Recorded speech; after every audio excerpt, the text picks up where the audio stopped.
Are you guys ready? You ready, Kev? Yeah.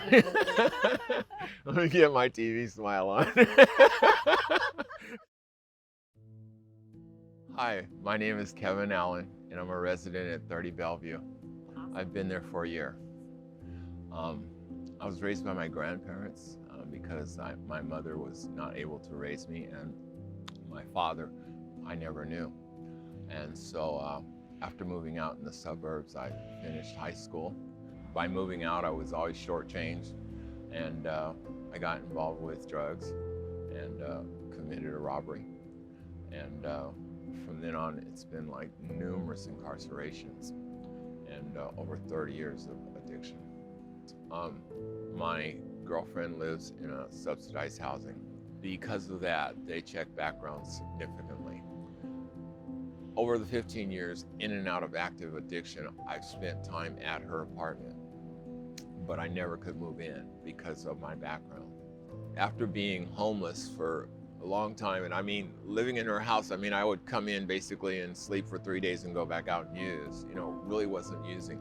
So what we tried to do was go through this process of elevating my lifestyle.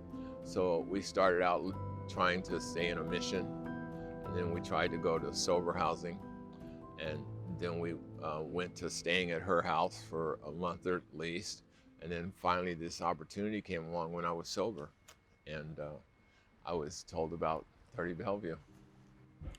I had just gone out to breakfast with my caseworker, and he told me, look, do you have your disability papers, your ID? And I said, what for? And he said, I've got a place for you to stay. And an hour later, we were in Kirkland filling out paperwork. And of course, the biggest odd thing that happened was that I knew my background was not going to make it. My background check took 30 minutes, and I was in 30 Bellevue. The biggest barrier I was facing was overcome. How did you first feel when you moved in? Meeting the people, meeting Sally, and what was that experience like?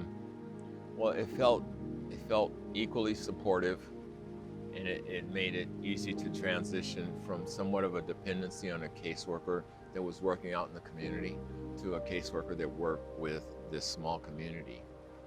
It was much more intensive and much more personal because I could basically drop down and see her anytime, which is absolutely important to 30 Bellevue.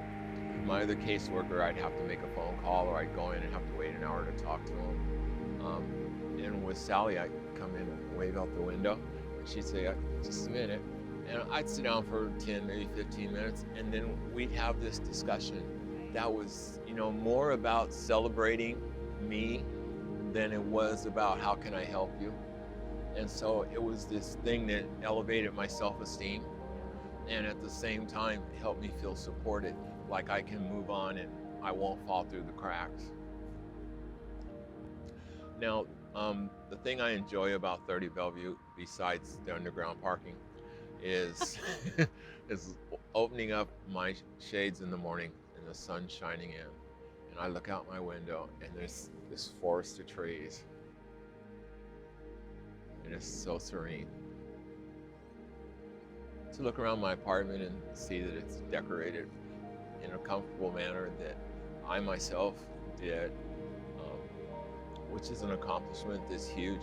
I mean, imagine living on and off the streets for 20, 30 years and even remembering what it is like to decorate an apartment.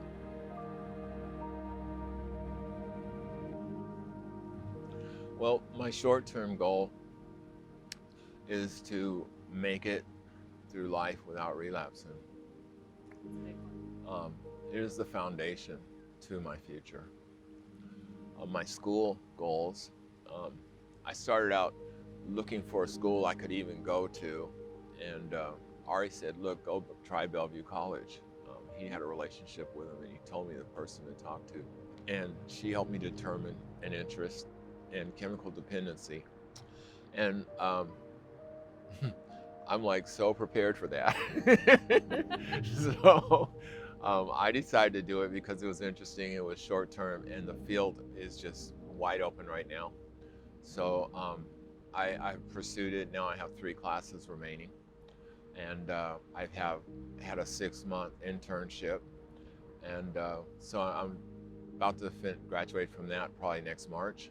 I think from being on the other side of the table for so many years, so many times, you know, there's some things that I felt that I can empathize with my client, and as a result of it, I maybe can produce, you know, an energy in them to inspire them to get some hope and rise off of the level they're on to a new plateau.